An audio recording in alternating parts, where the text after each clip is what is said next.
আল্লাহ পাকের যদি এতই দয়া হয়, 1999 জন মানুষ কেন জাহান্নামে যাবে?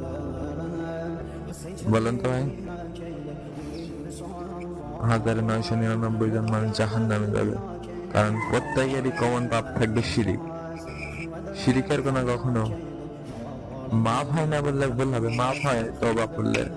তবে শিরিক এর গুনাহ বাদে যদি কেউ মারা যায়, আল্লাহ তার সামনে উহুদ পাহাড় সমান দয়া নিয়ে উপস্থিত হবে, সেই ব্যক্তিকে জান্নাত দান করবে। আর এখন আমরা শিরিক কথাবার্তায়, খাওয়া দাওয়ায় সব জায়গায় শিরিক করে থাকি।